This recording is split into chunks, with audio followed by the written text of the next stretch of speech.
Next up will be fleet management.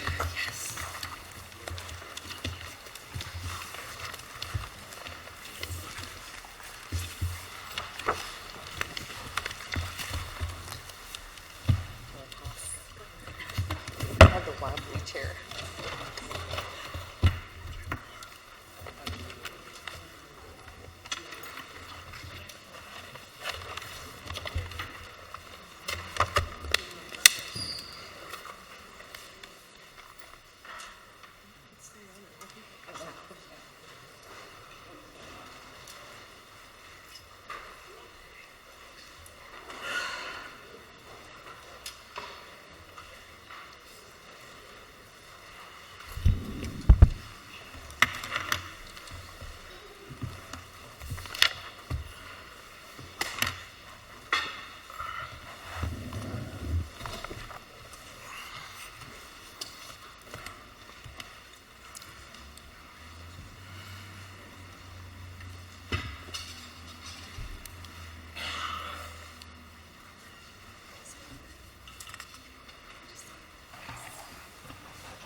Good afternoon, and gentlemen, start your engines.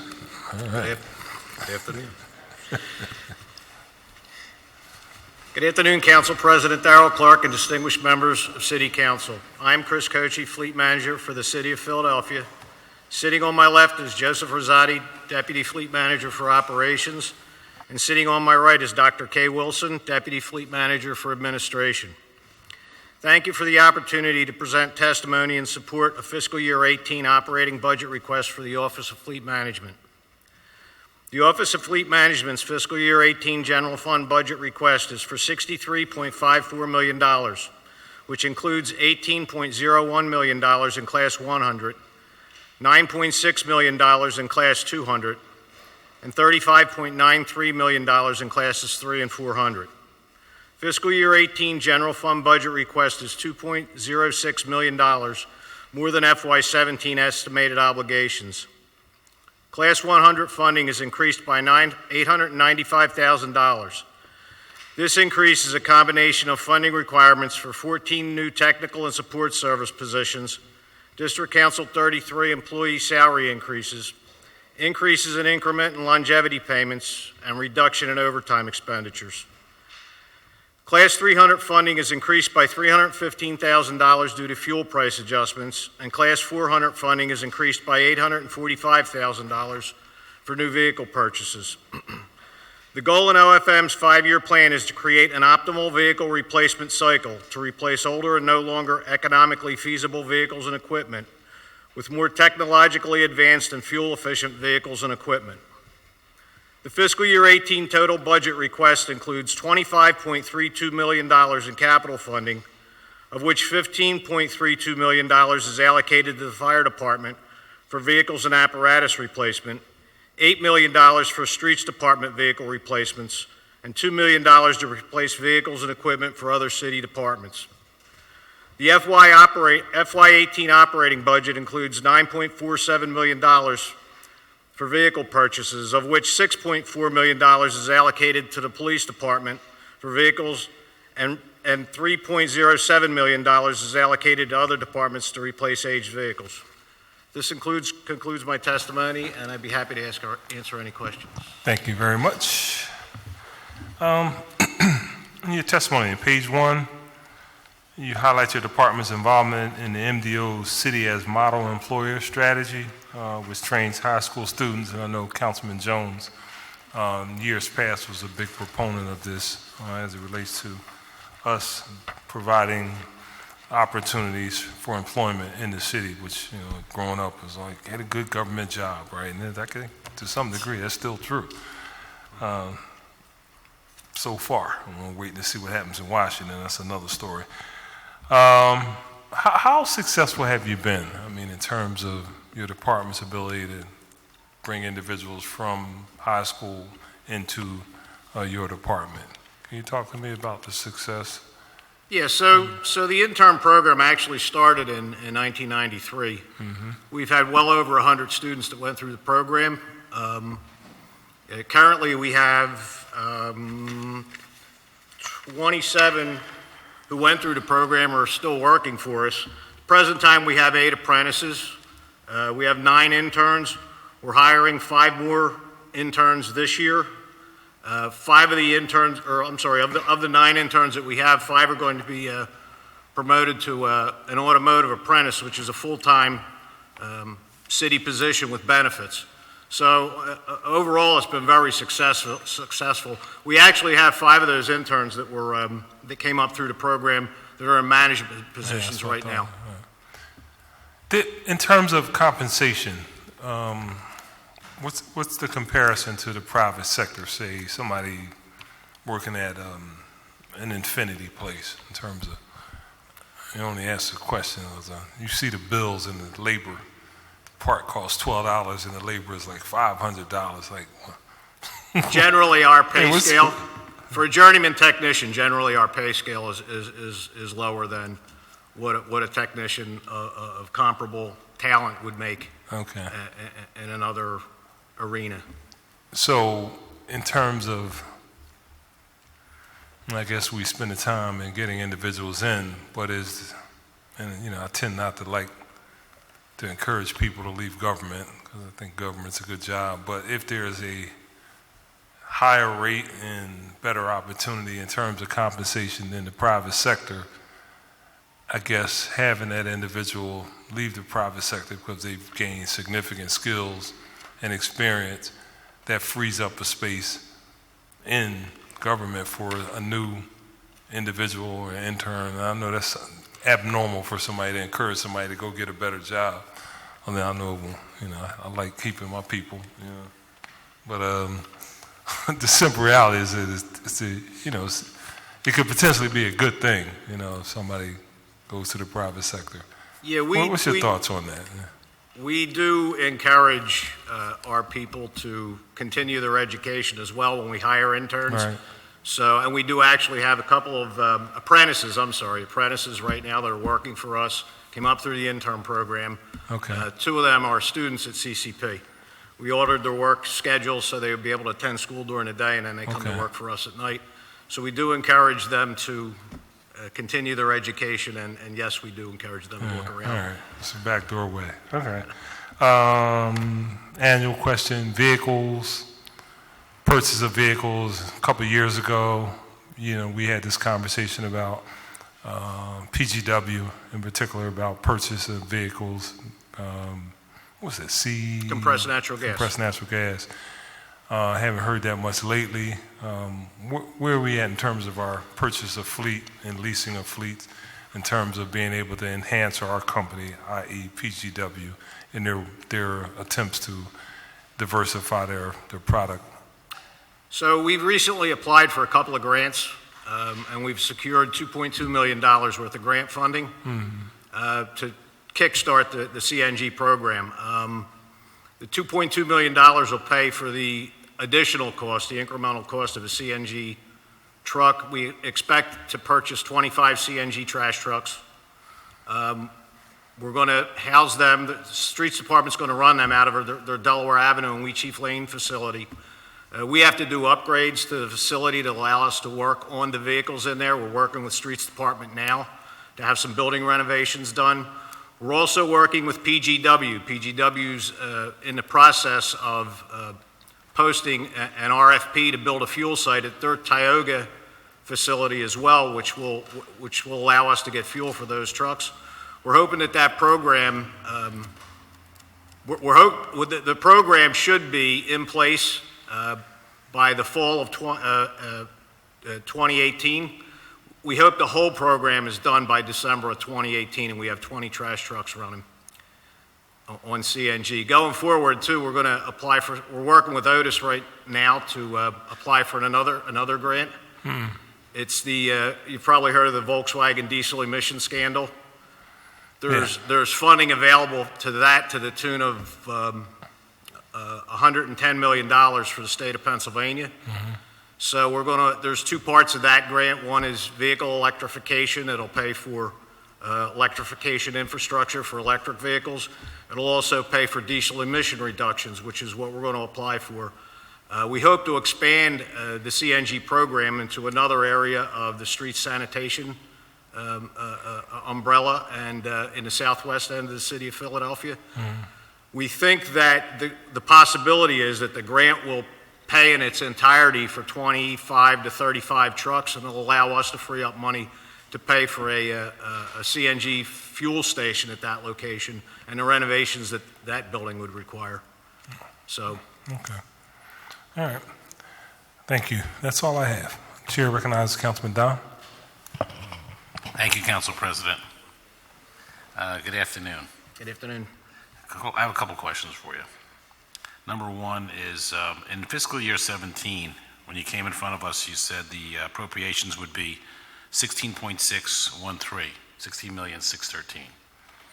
And now you're asking for 18 million, an 8.5% increase in compensation. So I'm trying to understand what's driving that increase. We had some position increases. 8.5%? I believe so, yes. Is that correct? Because I mean, the world is like 2-3%. I was wondering why we're at 8.5. And just to follow up on Council President Clark's questioning, I think we have to also keep in mind that while our salaries may be a little lower, our benefits are way higher. Our cost of benefits, just for your, 87%, 87 cents of every dollar. So when you hire somebody for $100,000, you're paying them $187,000, and when you add in the city overhead of their desk space and everything else, it's $224. So I mean, we are in the 90s. We were at 49% for benefits. Today we're at 87 and climbing. We're going to 92 in the next few years. This will eat us alive if we don't get our hands around this. This is a major issue. Sir, we do understand the benefits issue and the value of the benefits, but in a lot of instances, what some people today are looking for are money in the check, and that's where we're lacking. I understand that our benefits are substantially better than a lot of our competitors. However, as some people have told me, that doesn't pay the water bill. Right. Pays the medical bill, though. It'll pay. So you don't really have an answer for why it went up 8.5%. You didn't add new positions. It's just existing people getting compensated. No, these are new positions. You want to? Salary increase? I'm going to let Dr. K. Wilson. All right. The other question I wanted to ask you, also, you can answer both, is we budgeted for 365. We filled 344. We have 21 positions open. Do we really need to fill them? And we operated fine probably last year without filling them. Yeah, actually, those positions are needed. We incurred some substantial overtime costs in the past several years, and those positions went unfilled. We also, we were a little lacking in preventive maintenance in that area, and these technicians actually perform preventive maintenance and any kind of maintenance. Right, but I want you to understand one thing. I understand we had, your overtime I saw was exceeded by 156%, and the overtime was high. But keep in mind, if you pay somebody time and a half, right, that's $1.50, let's just say. When you hire a new person, it's $1.87 plus 37 cents for the space and needs that they have. So really, in some ways, you could argue that by paying overtime, you're saving money than hiring more people, economically. Yes, we do understand that, but sometimes we do just physically need the hands on the equipment. I understand. So I would like to, you don't have to answer it now, I'd just like to understand why the compensation went up 8.5%. Just seems like a lot in this economy. We'll get that answer to you, sir. Okay. Question I have, does fleet management buy and maintain all their departments' vehicles? Yes, You buy them all? yes. And how many maintenance technicians do you have that takes care of these vehicles? We have a total of, 16 maintenance visit. I'm sorry, could you repeat that question? Just how many maintenance technicians does your department? Technicians. We have roughly right now, we have 379 employees. Roughly 300 of those are technical staff that are technicians actually wrenching on vehicles. So the majority are technicians. Correct. So you have 379 employees, but your budget says 365 and says you filled 344. I'm sorry, wrong number. Go ahead. Yeah, I'm K. Wilson, Deputy for Administration. Currently, we have 318 employees in operations and 35 employees in administrations, Because you have 318 18 employees. you have currently in the whole department, Yes, in operations, in operations. Yes. So would those be considered your maintenance technicians? yes. The majority of those are technical, yes. 318 technical, and overall, what do you have, 344?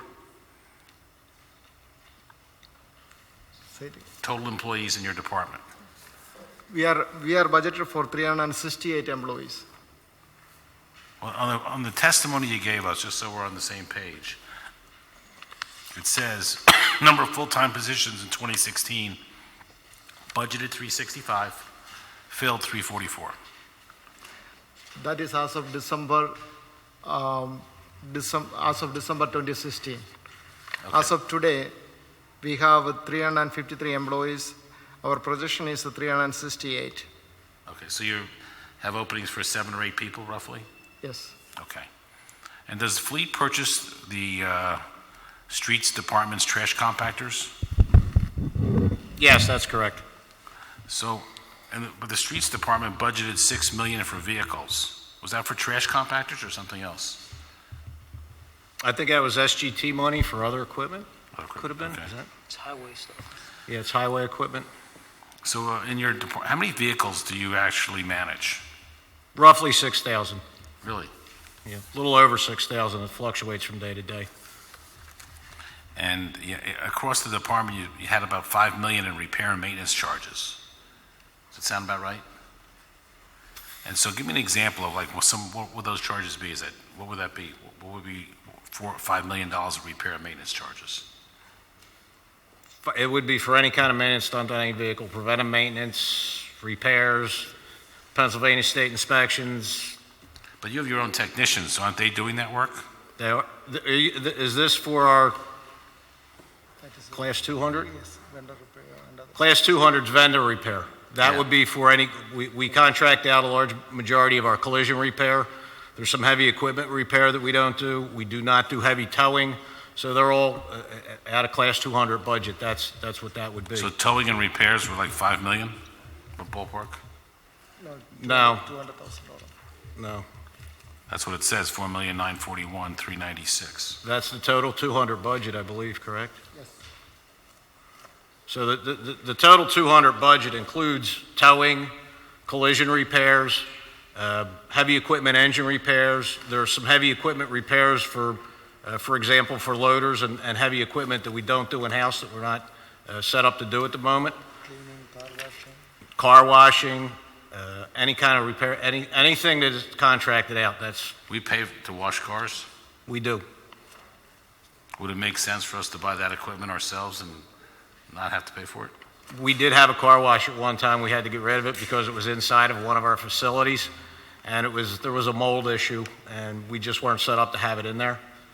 Many cases, for example, police cars, it's not desirable to have the car go across the city to get it washed. So there's 5 car washes in the city that are in close proximity to the districts. So of the 6,000 cars in our fleet, or 6,000 vehicles, I should say, because they're all different types, what do you think the valuation is of those vehicles? We can actually get that number for you. Do you have that? Okay. Valuation? We don't have it here, but we have it. Okay, all right, thank you. One last question. It said in the information that you supplied that last year we allocated $4.4 million for 150 radio patrol cars. And this year we're allocating for the same number, 150, $4.7 million, which is like a 5% increase. Is there any reason why that went up 5%? Yeah, the cost of the vehicle goes up every year. Usually we add a 3% increase across the board for Right. model year changes. Right, but I could see 2 to 3% increases. I'm not seeing 5 today. That's why I'm wondering why. Same number of vehicles, 5%. There's a couple additions to that. We were asked to install traffic signal preemption devices in the new police cars. It'll So they're change. different than the prior models, basically. It's small difference. Right, some Very, technology. very small difference. Okay, thank you very much for your testimony. Thank you. Thank you. Thank you, Council President. Thank you, Councilman. Thank you for your testimony. Have a good day. Thank you. This committee will stand in recess until Until Wednesday, April 26, 2017, 10 a.m., at which time we will reconvene in room 400. Thank you very much.